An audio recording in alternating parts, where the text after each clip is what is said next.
This feels crazy to me. In December of 2022, I had a dream about my ex from 2019. In the dream, there were many people preparing for a trip. I didn't recognize the house or the people, except for my ex.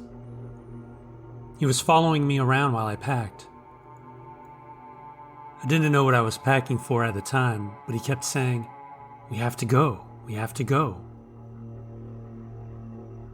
This went on for a while until I realized we were in an empty airport heading to a plane. The plane was dark, with the only light coming from the open door at the back where people were boarding. Inside the plane, there was a solid black wall at the front, almost like a black hole. Everyone sat facing it. My ex was sitting next to me, and I was in the aisle seat. As the plane started to take off, I asked him, "Where are we going?" He replied, "Arizona." I panicked, saying, "Arizona? I don't know anyone there." Feeling uneasy and anxious, I decided I couldn't go, so I headed towards the back of the plane, which was now open with escalators and stairs covered in velvet flooring, like the entrance to an opera auditorium. At the top, there was someone like a bellboy, but I walked past and found myself back in the same house from the beginning of the dream. My ex was there on the sidewalk, looking very healthy. I apologized, saying I didn't know anyone in Arizona. He smiled, turned, and walked away. He got into a brown old Cadillac with someone in the driver's seat. They drove off. I woke up sweating and completely confused. I decided to look him up on Facebook. It turned out there was a memorial on his page indicating his passing 2 days prior. I feel like he was trying to take me with him. When I was around 14 years old, I started having these short, recurring dreams of me in front of a temple, sitting cross-legged with a little girl in my lap. Everything was in black and white. She was a small white girl wearing a white dress and had long black hair. She looked so innocent. Somehow in the dream, I knew she was slowly dying in my arms. The reason why this creeps me out a little is because I kept on having this dream, and each time, she would creep closer and closer to death. The worst part is that I had this agonizing feeling that there was something I could do about it, but I had no idea how to stop it. Eventually, I had the dream where she finally died in my arms. The dream stopped. I still feel like I failed her. I had a dream where my 3-year-old daughter and I were standing on a dock at a lake. She slipped off and fell in the lake. She sank like a stone.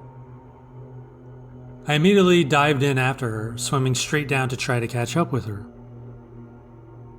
I remember her looking up at me, reaching up to me, opening her mouth and trying to scream.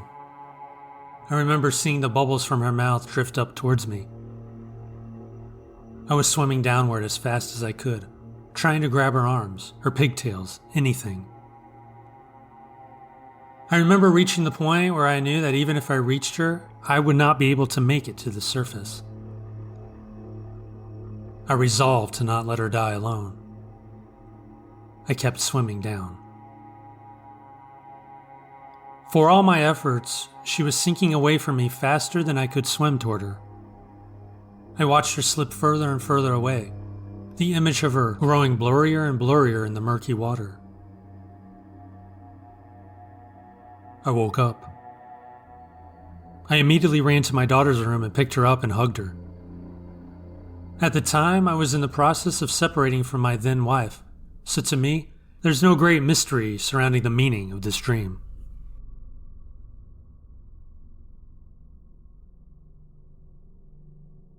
I had another dream. My cell phone went off. Everyone's phone did. Not an Amber Alert? National emergency? The text didn't give any specifics, so we were all left guessing. Chances were a nuclear strike, probably from North Korea or Russia.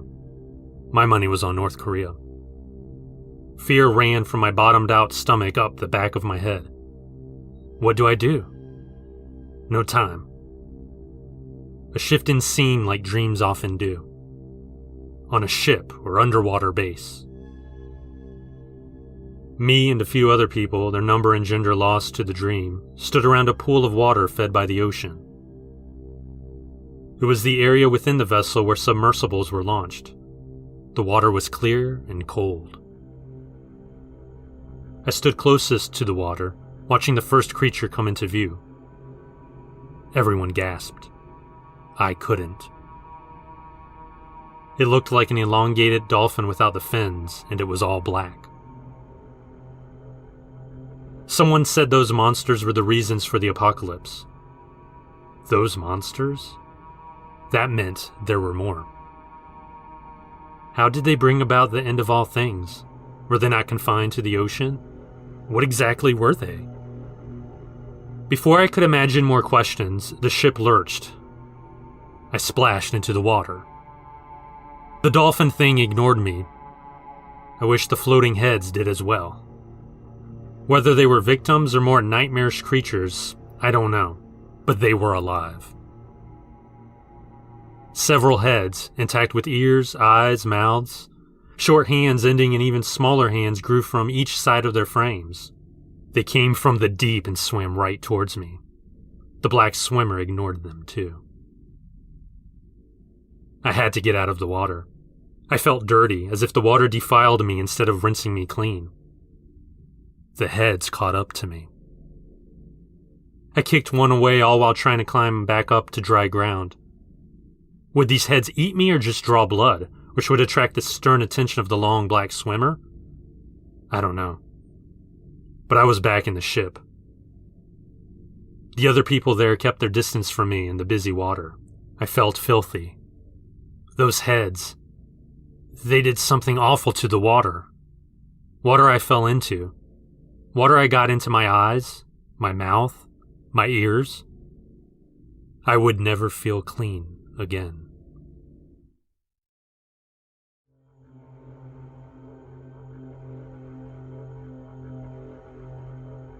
So, it's snowing, and of course my car can't make it up the long residential street to the house at the very top of the hill. After several attempts, I had to walk about 2 blocks of the snowy road. Got to the large, normal-looking house, rang the bell. No answer, but I heard a guy yelling at someone inside. Knock, ring, no answer, still yelling, but it's obvious he's yelling at someone on the phone. I could see that the door I'm at goes into a small mudroom with the door to the house inside. I decided to step into the mudroom and knock on the inner door. This guy finally opened the door and is like, "What do you want?" "I'm wearing a uniform and holding a pizza delivery bag. What the hell do you think I want?" Guy was middle-aged with a mustache, and he had blood coming from a cut on his eyebrow, a cut on his lip, and blood coming from his nose. And his knuckles are all torn up. Great. Dude just got in the fight. I can see past him, and there's a half-empty bottle of Jack Daniels chilling on the coffee table. "I didn't order a pizza. It's probably John's." Then the guy turned, went back in the living room, and sat down to take another swig of Jack. "Is John here?" I asked. "He's upstairs." The guy pointed to a staircase just inside the door on the left. "Alright, I guess I'll give the pizza to John since this drunk ain't gonna do anything." I took no more than 2 steps up those stairs and thought, forget this. I immediately backpedaled, went out the front door into the mudroom, left the house, and walked back to my car. I didn't call John because at that point I was so pissed about getting stuck in the snow, walking uphill through the snow, waiting a while. I figured if John wanted his damn pizza, he could call back or come pick it up. John never called to ask where his pizza was, and that made me more sketched out about the whole situation.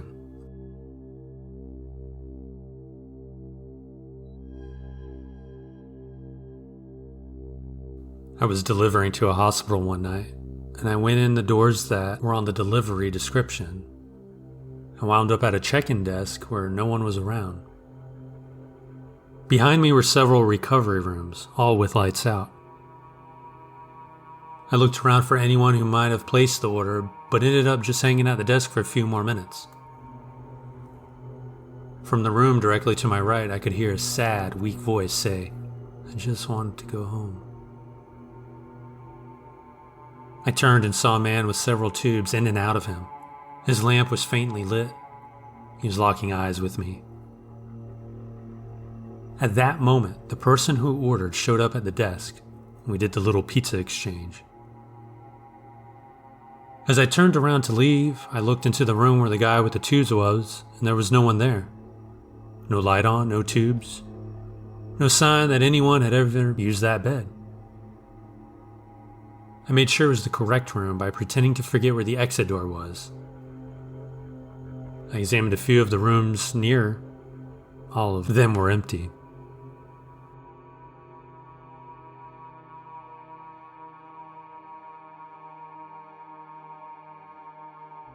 About 12 years ago, in a suburb of Baton Rouge, there was a suspected serial killer on the loose. The running joke in our store was that it was one of us because the murders were happening in and around our delivery area. There was a seedy motel by a remote industrial complex right off the highway.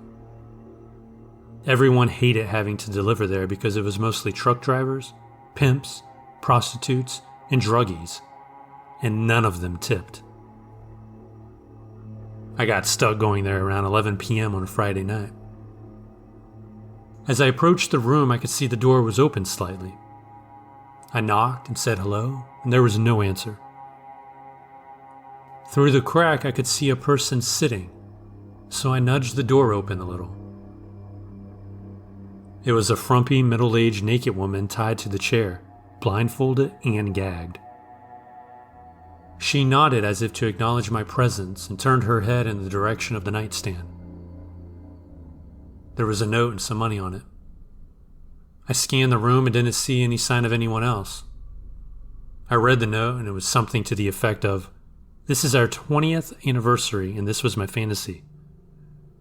Please look all you want, but don't touch. And keep the change. P.S. My husband is hiding and watching, so don't try anything." There was a $20 tip. I thought for sure this was the last delivery I'd ever be making. I snatched the money and left the pizzas on the bed and backed out slowly. I have never been more creeped out in my life.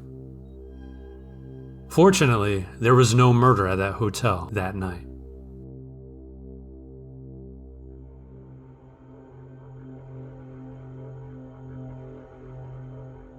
My brother is fond of using Craigslist to find good electronic deals. The latest iPhone was out at the time, and this dude in Akron, Ohio was selling it for 30% the retail price.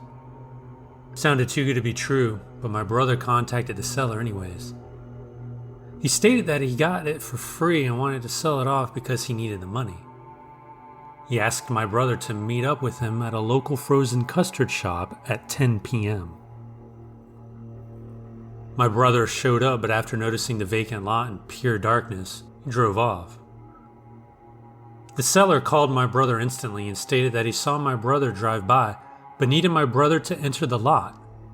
That's where the trade would be made. My brother drove back, and this time he can see the headlights on the seller's car cascading across the vacant parking lot. My brother called him back and stated that it was too dark and he didn't feel comfortable. After a bit of talking, they agreed to meet up at the closest McDonald's. My brother went there as fast as he could and went inside. My brother called the seller and told him to come inside to do the trade. The seller told my brother to meet up at the back parking lot of the McDonald's. At this point, my brother stated that he no longer was interested because it seemed like the seller had other agendas. After ordering some food, my brother and my cousin left McDonald's and proceeded to their car. Out of nowhere, this dude with a black mask strangles my little cousin and shouted at my brother, "Give me all your money or he dies." My cousin cried, "Quick, give him all your money, I don't want to die." My brother left my cousin and rushed back inside McDonald's. He called 911 and the employees locked all the doors. My cousin was released and he stayed by the door until the cops showed up. Seemed kind of messed up to leave a young child outside alone, but everyone was afraid that the gunman would be hiding. My family stopped using Craigslist after this.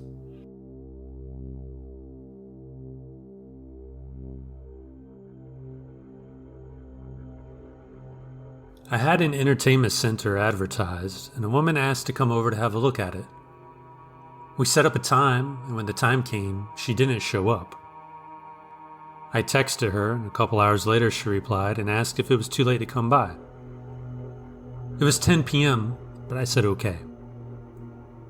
She said she would be there in 10 minutes, but wasn't there 20 minutes later, so I texted her again. 10 more minutes, she said.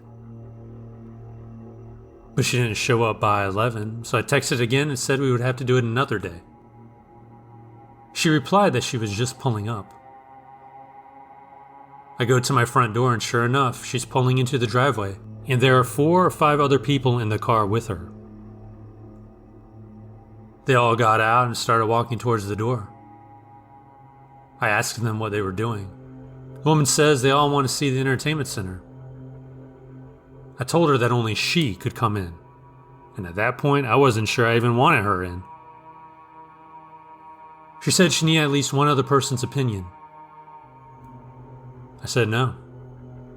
She got indigent and I asked her to leave, and she said that I wasn't being a very good Christian. Told her I was fine with that and went inside my house, locked all the doors, peeked out the window. One of the dudes who was with her was pissing at the end of my driveway. They got in their car and drove away. The whole thing was really bizarre.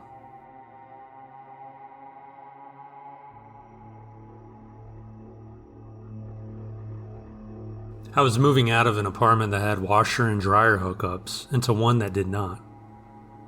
So I sold my washer and dryer. Ended up having separate buyers. Guy who bought the dryer was great. He was getting it for his daughter who was going to college. I helped him load it up in his truck. He gave me the payment. I never heard from him again. The guy who bought the washer was a different story. I got a text from him asking if it was still available. We haggled the price, all normal stuff. We set a time and I waited for him to get there. Now, I only had 1 week left in the apartment, so I didn't care too much about random people coming to my home like I normally would.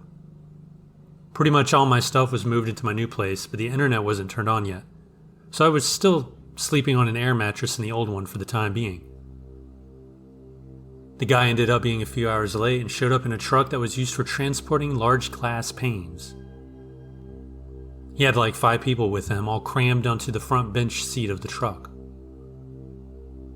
They loaded the washer onto the truck, leaned it at a 30-degree angle against the glass pane rack. The guy tried to haggle down to a lower price, but I didn't budge. He paid, he left, and I thought it was done. Later that night, I started getting texts from him about how it doesn't work and he wants his money back. I told him, as it was written in the post, that it was sold as is, and it was working. I assume he damaged it in the way he rigged it on his truck. Well, after a day, he started calling me and cussing me out, texting death threats. And I have other random numbers calling me, doing the same. 2 nights later, I woke up at 3 a.m. with people banging on my door yelling. Luckily, I lived on the 2nd floor with no easy access to the windows. I sat there for about 15 minutes while they continued to yell through the door. The next day I moved the rest of my stuff into my new apartment and never went back other than to turn the keys in. I still got calls and texts from that guy for 2 months. I don't sell stuff on Craigslist anymore.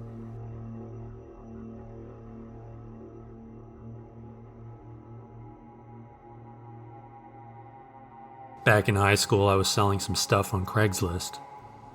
This guy hits me up looking to buy, and the day he wanted to meet up didn't work with my work schedule, so I told him I could meet him later that week. Fast forward a couple of days, I get off work, and as soon as I'm off, I get a call from a blocked number, which typically means police enforcement in my mind. I answered, and the person said, "Hi, this is the Kansas City Police Department, and we noticed you had communication with the guy. What is your relationship to him, and how do you know him?" I answered, "I don't really know him, but I do believe that might have been a guy I was trying to do a Craigslist deal with." The caller responded saying, "Thank you, that's all." At the time, it didn't really hit me, but after work I went over to a friend's house for dinner. As I walked in, my friend's mom was watching the news and she exclaimed, "Did you hear what happened? They found a girl murdered." Minutes later on the screen, the news report stated that the police found the primary suspect of the murder to be the guy and is currently in police custody. Not long after, the man was found guilty. I literally could have been a victim. Man, really scary stuff.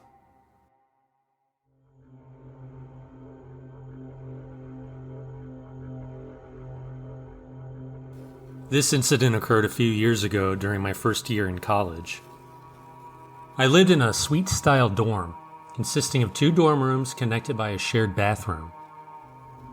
While my suite mates in the other room were lax about locking the door to the hallway, I always made sure my room's door to the bathroom was locked to prevent unauthorized entry.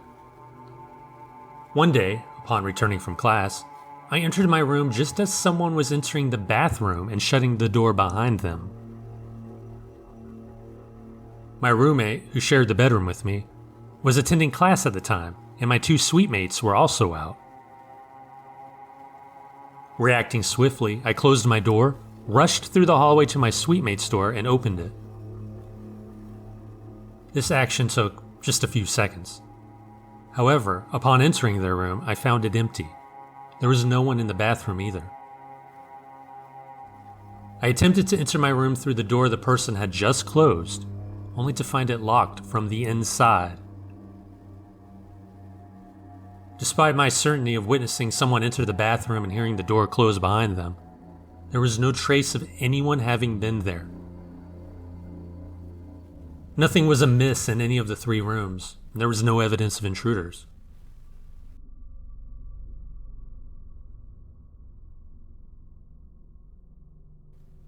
In 1985, during my second year of college, I lived in an upper floor of a co-ed dorm in Arkansas. The season was transitioning into fall. The nights were just starting to carry a faint chill. One late Friday night, I returned home after dancing and partying with friends. Upon arrival, I found every spot in the parking lot taken, forcing me to park my car down the hill behind the dorm. Despite nursing a hangover, my friends convinced me to venture out again on the next night. The private parking lot and the street in front of it were well lit by large streetlights. As I traversed the parking lot and stepped onto the sidewalk, I noticed a couple walking towards me, arm in arm. They appeared to be dressed for a night of revelry. As I approached them, intending to step aside to let them pass, I made eye contact with the man. His eyes caught my attention immediately. They were red. I don't mean just the whites of his eyes. His entire eye seemed to emit a red glow, reminiscent of an animal's eyes reflecting in a spotlight at night. The woman's gaze also revealed the same eerie red glow. I ran to my car and drove off to continue the night's festivities. I didn't share the experience with anyone, fearing they would dismiss it as a figment of my imagination. Over time, I pushed the memory to the back of my mind, until one evening while conversing with my spouse, it resurfaced like a haunting nightmare.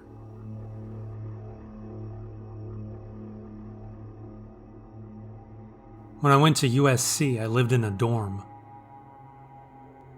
Every night would end the same with me finishing classwork or editing videos for a little bit of side money. Every night I would finish and hop in the shower. It was the same every night. There was one night, though, that I will never forget. I was showering and I heard my front door creak open as it always did when it would open to a certain point. I quickly turned off the shower and listened for any sounds. Nothing. I had my phone on the sink, so I decided the best thing to do was to call one of my buddies. I called him and he answered. He sounded very sluggish and like he didn't want to go anywhere, but as soon as I told him what I heard, it was almost like you could hear his eyes open over the phone. He set his phone down and got clothes on and then returned to the phone and started talking to me. I then heard a loud crash of what sounded like a piece of metal. This was weird because I didn't have many things in my dorm that were made of metal. My friend heard the noise and asked me what had happened, and I told him I had no clue.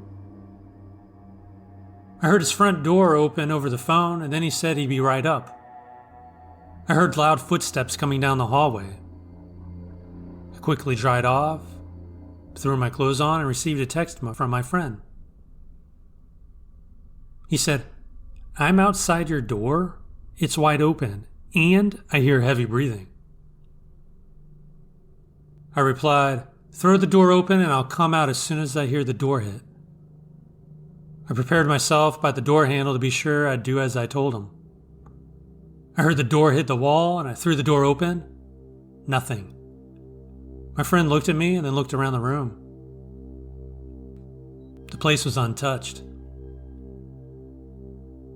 With both our eyes still wide open, we walked down to his room for the night. I decided to sleep there. We woke up the next morning and checked my room one more time.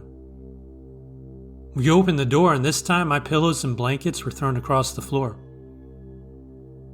We picked up the blankets and pillows before noticing that there were scratches on the wall.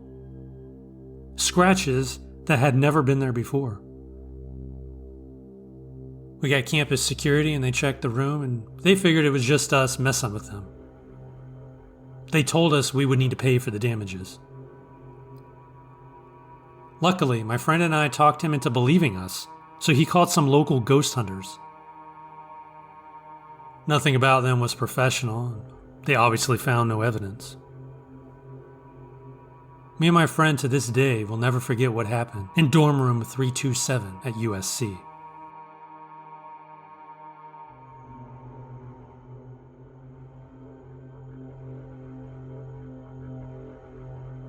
One Saturday when I was around 13, my uncle came around with his girlfriend and my two younger cousins. Our other two cousins were staying at the flat for the weekend, and a further younger female cousin had asked Mom if she could stay. This was a regular occurrence for us kids. The weekends and school holidays were free-for-alls, a constant stream of kids staying at one place or another, making makeshift beds with beanbags and floor cushions, or just crashing out on the floor with sleeping bags. Apart from my 5 cousins and I, my friend Jay was there. He too was at our flat every weekend, and his parents knew he would be okay. So, we all hung out together, had a sandwich and drink, and played on the Sega. Then Mom and my uncle's partner said we should all go for a walk. Everyone thought it was a great idea, so the 10 of us set out. The 3 adults decided that we should go to Donkey Woods, which is a bit of green wildland owned by the council, much like Heathland. As kids, we used to go over a lot in the spring, summer, and autumn on our own or with family. It was reasonably safe and kid-friendly. But still, it felt wild enough to make you feel adventurous and not in West London. We all walked the half-mile down the road from the flats to Donkey Woods, where we walked along the river until we got further into the woods. Eventually, Mom, my uncle, and his partner all sat down to have a cigarette. So, us 7 kids went exploring. As I've mentioned before, we all knew Donkey Woods really well, and were totally at ease and comfortable over there. We weren't expecting anything unusual or creepy at all. For us, it was just another mid-August late Saturday afternoon, and we were just messing around. My cousin T, my friend Jay, and I were all talking when suddenly the other 4 kids came running up. They were all out of breath and looked a little rattled. The 4 of them told us that they had seen something weird in one of the small clearings. They wouldn't tell us what, though. They just told us that we had to see for ourselves. We all thought it was just a major wind-up, but when we got to the clearing, our mood changed quickly. Not to fear, more like a sense of unsettling apprehension. In the middle of the clearing were 3 small tents in a rough triangle. In the middle of the tents was a small, still smoldering fire. Around the edge of the clearing were several small dead birds. The whole scene was very unnatural. I felt a distinct drop in the temperature. It was most likely my imagination, but it was still quite evident. Now, the rough sleepers of the area did use Donkey Woods as a base, but not in that particular place of the woods. It was too close to the main road, and the homeless people avoided harassment and abuse from certain unpleasant individuals by going further into the woods to prevent any of that. The homeless people who lived over in Donkey Woods also didn't use tents. They would make shelters from pieces of wood and plastic sheeting. Donkey Woods is not a place where people go camping recreationally. We felt there was something very strange about the scene in this clearing. I told the 4 younger ones to go and get the adults. While they were gone, me, Jay, and T did not move. T, who was and still is as tough as nails, was completely colorless. You couldn't see her freckles at all. I didn't even move my wheelchair around the area as I normally would have done. I just kept saying, "What the fuck?"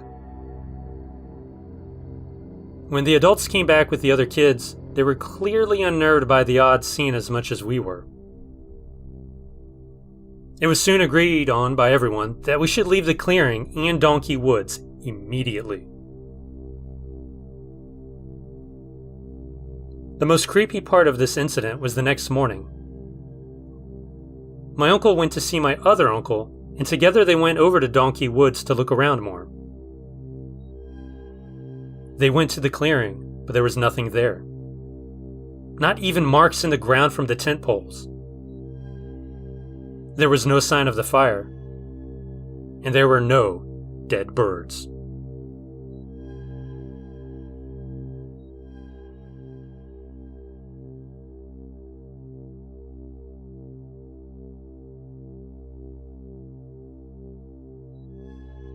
My parents had built their dream house in a new subdivision. They chose a lot that did not have any neighbors yet, so the history of the place was still unknown. I remember the first day we moved into the home, and I just felt something was off. Specifically, me and my sister's rooms. Our rooms were the corner rooms on the second floor. We shared a balcony.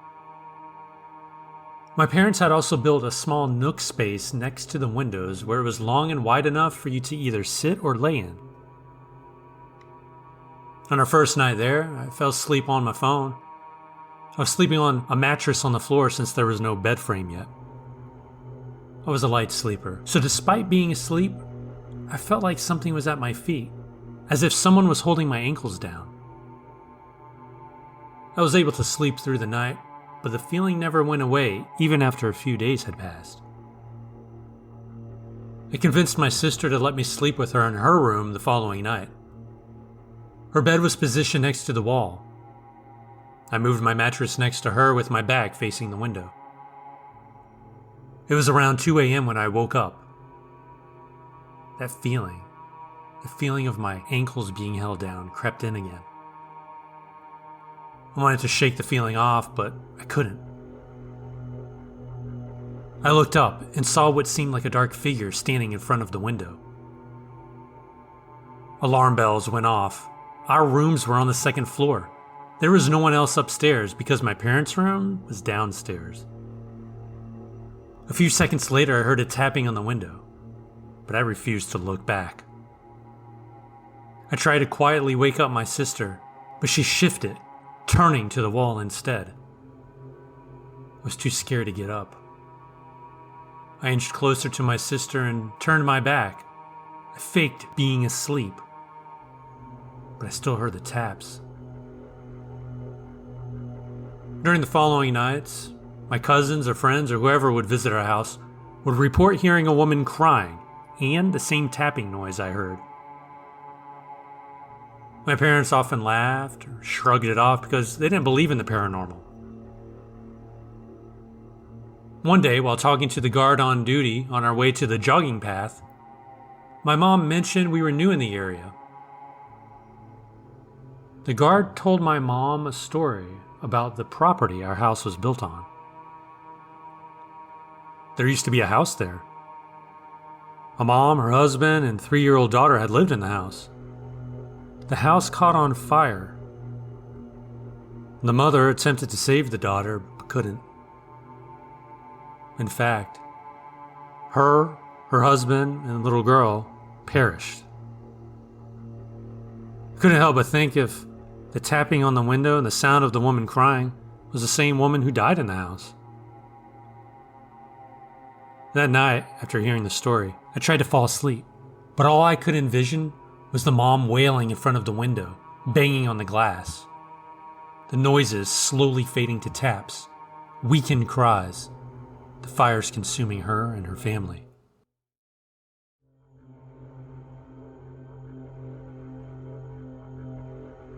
One time when I was 20 years old, I was on a drive home. It was about an 8-hour trip. There ended up being a traffic accident on the way, so I got held up. I couldn't afford to book a hotel for the night. About 4 hours from home, it was like 11 p.m., and I was on a stretch of secluded highway. There was a car behind me, but I didn't think anything of it. The same car followed me for the next hour, but I assumed that they were just going to the same place.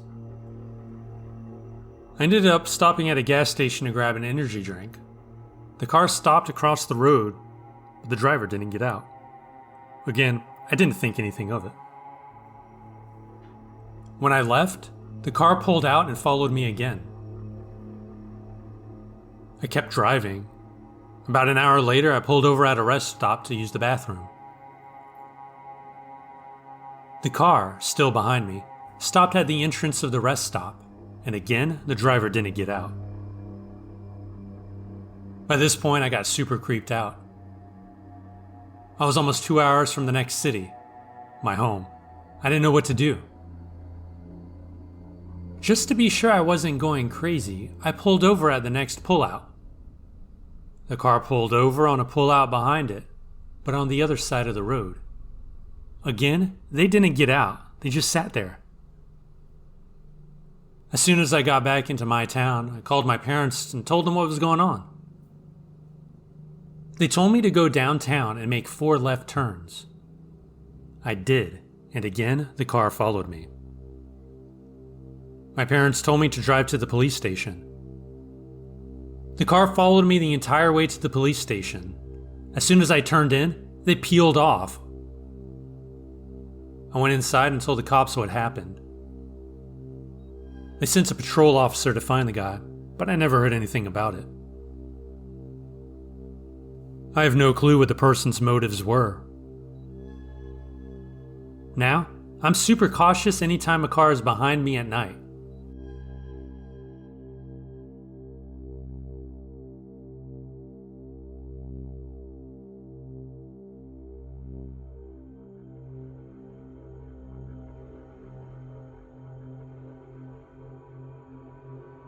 Years ago, I was working in IT in a support role based on nuclear power stations in the United Kingdom. Had nothing to do with the plant side of things, just the office and desktop systems and supporting servers. I was based in the Northeast, but was covering on call for other stations. One night, I got called out to a plant across the country on the opposite coast. They lost service and the servers weren't responding. So I had to drive across country to attend the call out, do what I needed to do, and then go home. My journey back included some very out-of-the-way back roads up over the top of the moors. It was desolate, middle of nowhere, at 3 a.m. I was tired. I was driving along up on the moors. It was pitch black, nothing around me. I caught a glimpse of something way off to my right. I wasn't sure what it was, or even if I had actually seen something. It looked like a flash or light. I don't even know. I kept driving when I saw it again, clear this time. A couple of little glowing lights off to the right moving about. They kept appearing and disappearing, and they started increasing in number. There were about 8 of them at this point. I realized they were getting closer. Little greenish glowing lights looked to be floating about, moving slowly toward the road. I was a bit freaked out by now. Tired, my head all over the place. Was I about to get abducted and probed? The lights seemed to be moving faster. They were moving towards the road, for sure now. I couldn't floor the car because I was on a twisty back road I didn't know. I was getting scared. No clue what was going on. The lights were pretty much in the road in front of me as far as I could tell. I slowed down.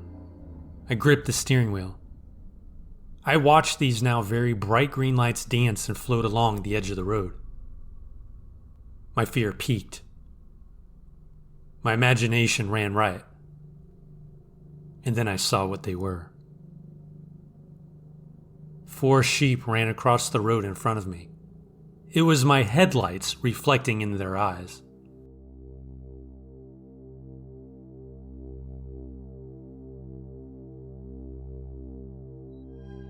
I was 17, new to driving. It was dark out and I was going to pick up a friend. However, I'd never been to their house before. I brought a second friend for some company on the drive. Our friend's house is in a very rural area. The GPS had us take a road that was more like a path through a field than anything, but it connected with the road we needed to be on. Towards the end of the road, there was a house with lots of people outside and a car parked in the road, essentially blocking it. We stopped a ways back from the group of people, and an older man, clearly drunk, came up to the window and asked what we were doing there on that road. We explained we were just following the GPS and were trying to get somewhere. He said the car should be moved in a minute and there was a stop sign up ahead on the other side of the barn where we could turn onto the road we needed. In the middle of all this, my friend noticed 2 guys picking up a girl and shoving her, kicking and screaming into the back seat of the car.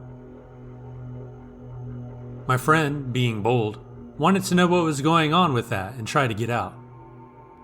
I told my friend not to get out of the truck. Their car pulled off to the side.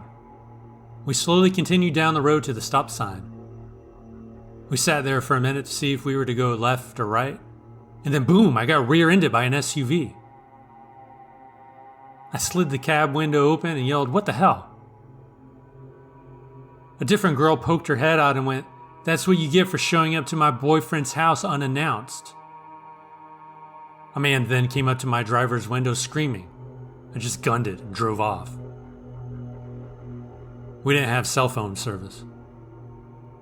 We stopped at a newer looking house with their lights on. An older couple lived there, and we explained to them what happened. They knew where my friend lived and drove there while we followed them. I called the police once we arrived. Police came, took my info. They called a few days later to say that they went to the house we stopped at, but no one was there.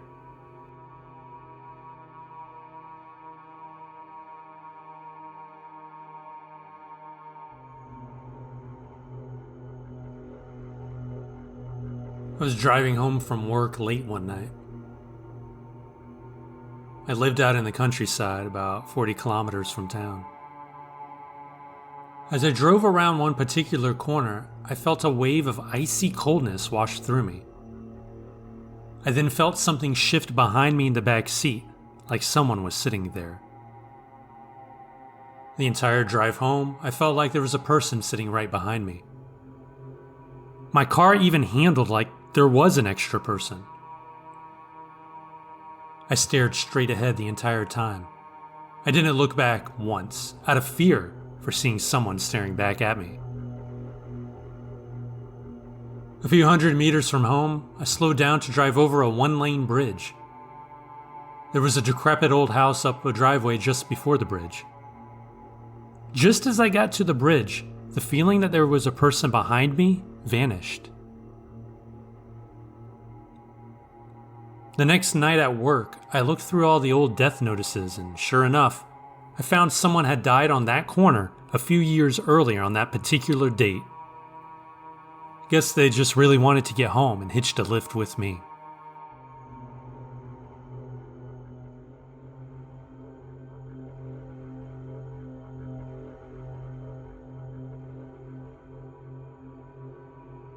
One night, I was home alone playing video games in the living room when I heard strange noises coming from the basement.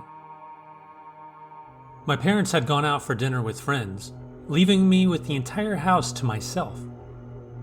It felt great to have some alone time and play video games on our big screen TV. I was excited to play Halo 2 online with my friends all night.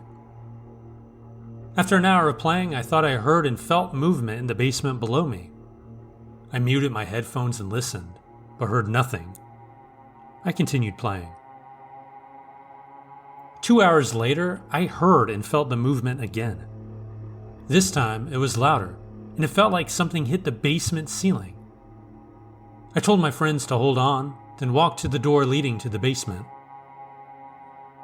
There was also a side door entrance to the basement from outside the house, about 7 steps down from the hallway entrance door. The side door entrance was slightly open. Not much, but enough to seem like someone had let themselves in and didn't shut it all the way. I slowly walked down the steps, shut the side door, and locked it. I was seriously freaked out and scared. I was home alone and nothing bad ever happened in our good neighborhood. Curiosity got the better of me, so I decided to check out the basement. I flicked the lights on. Everything seemed fine. We had a storage room at the end of the basement hall. I couldn't resist making sure everything was in order there, too. I tiptoed toward the storage room, feeling my heart race. I grabbed a baseball bat, ready to swing it in case anyone came out of that storage room. As I approached the storage room door, my hands grew clammy. What felt like an hour was only a few minutes as I stared at the door. I reached for the doorknob, turned it, pushed the door open with my bat. As soon as the door was halfway open, someone kicked it shut and growled at me like an animal. I fell backward but quickly got up and ran faster than I ever had in my life. I tripped up the basement steps but made it back into the house, locked the door, and told my friends I had an intruder in the basement. I dropped my headset and grabbed my cell phone. I dialed 911. While on the phone with the 911 operator, I heard pounding on the basement ceiling below me. I shouted that someone had broken into my house and was in the basement storage room. The operator asked me questions, but I was too frightened to answer them properly. I just kept pleading for help. She told me to calm down and find a place to hide. Help was on the way. I hid in my bedroom closet, my breath bouncing off the phone and hitting me in the face from how fast I was breathing. The operator asked for my name, age, and where my parents were. I told her it was just me in the house and gave her my parents' cell numbers. She told me to stay on the phone and assured me that 2 police units were heading to my house. The pounding on the basement ceiling started again, louder than before. It sounded like a demolition team was tearing up the basement. The operator asked what was happening, and I told her about the banging. She told me to hold tight, as the police had arrived and were outside. I didn't want to leave the closet, but the banging seemed to be coming from right beneath me. I shouted for help, and then I heard the police kicking in the side door. I ran out of the closet to the back door, hearing the police shouting commands as they descended the basement steps. The banging intensified as they called out, "Make yourself known!" The operator told me to stay put, so I did. I heard a door being kicked in. I heard the police say, "There's no one here, it's all clear." They searched the entire house and found no one. It didn't seem possible. I insisted there had to have been someone. The door had been slightly open, like someone came in and forgot to shut it, but we always kept it locked. I explained to them that I opened the storage room door and someone kicked it shut and growled at me. And then there was banging on the basement ceiling. Police dismissed it as a kid's overactive imagination. But the banging was real. The operator and the cops heard it. The police took notes, and then my parents came home. The cops started laughing. One even joked, "Hey, maybe this house is haunted." I was 17 then, and I lived in my parents' house until I was 23 before getting my own place. I'm 37 now. Nothing strange has happened at my parents' house since. Believe me, I've asked them, and I've stayed there on weekends waiting for something to happen again. Nothing.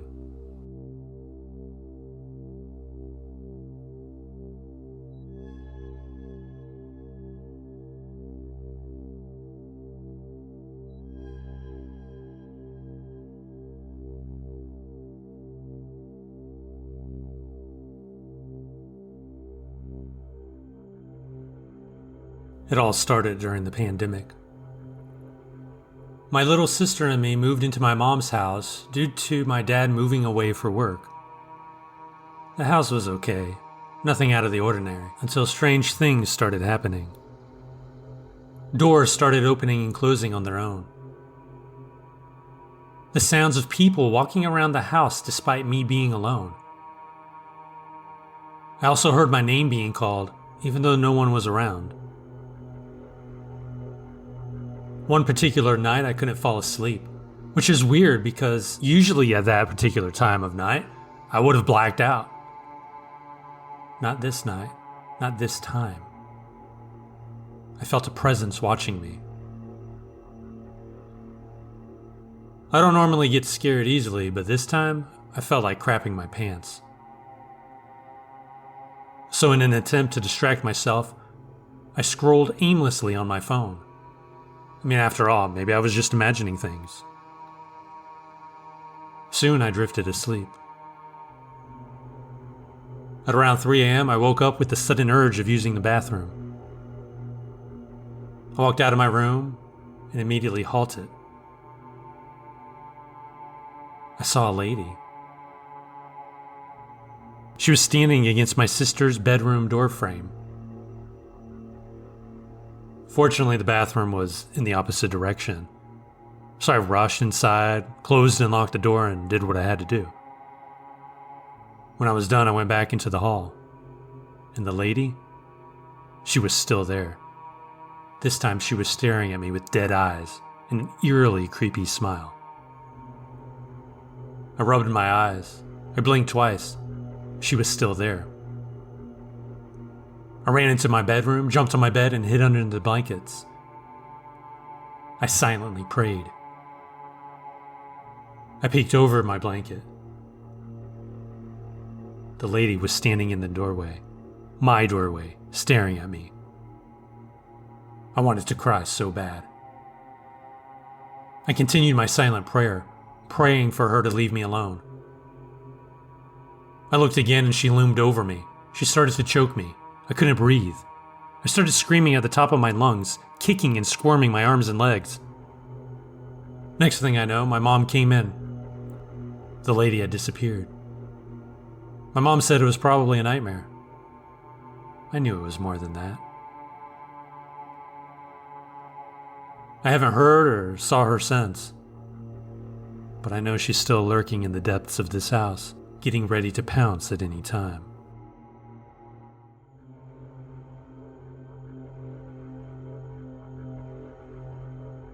I once stopped at a rest area near Carlisle, Pennsylvania. I was trying to get to my destination when there was going to be a rodeo. I seldom stop at rest areas, but I had to take a break ASAP because I was so tired I was hallucinating. It was late summer, about 2 a.m. A low pressure system was moving through, so it was rainy and relatively cold. I was just sitting there with my truck engine idling. I rested my eyes a bit. That's when I got the feeling that I was being watched. I thought to myself, I'm probably just tired and paranoid. The rest area wasn't really lit, so I couldn't see anything except for the bathroom building and a couple of yards that were illuminated by my truck's headlights. I had a really bad feeling, so I just stayed there while looking around. A huge lightning strike lit up everything.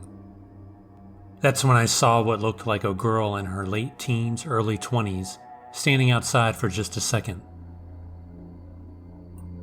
I was really creeped out and confused because I hadn't seen any other vehicles. Plus, what was she doing out here on a cold, wet night? I had to have been hallucinating, right? I moved the truck so that the headlights were illuminating her. She looked up. I took a picture of her, checked the picture. She was in the picture. I sent it to a friend, who later confirmed that there was a girl in the picture. I rolled down the window and said, "It's too wet to be out here, ma'am. You should get back home." She got closer and squinted. She said, "Your eyes are blue. I like blue eyes." She then asked for a ride and tried to get into my truck. I told her I couldn't and hastily left. I don't know what her intentions were, but everything about the situation, especially the comment about my eyes, did not sit right with me. I didn't even feel tired anymore because of how creepy the whole interaction was.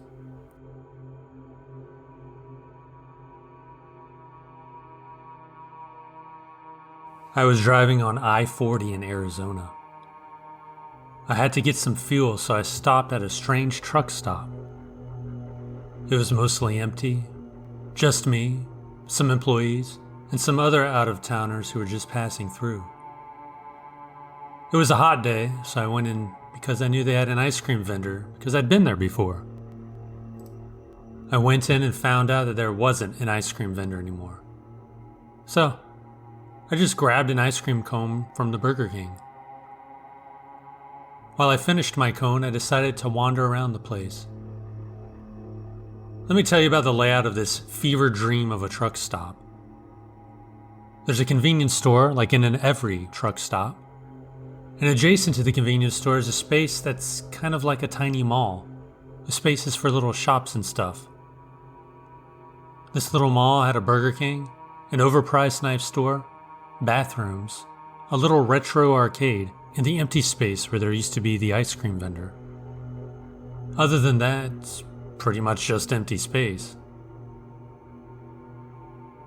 The video game's music and sounds, combined with the mostly empty space and very few visitors, made the whole thing seem very liminal.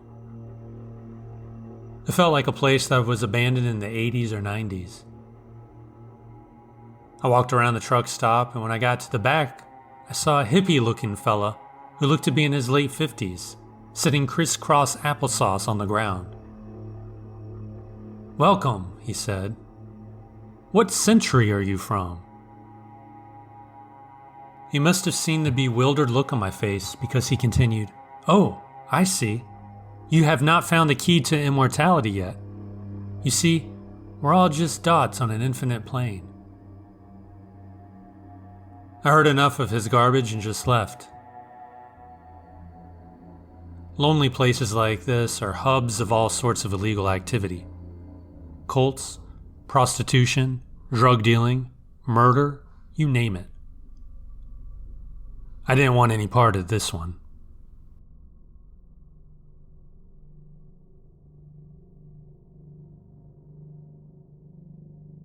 So my grandma and I decided to drive from Illinois to Oklahoma City to visit my dad.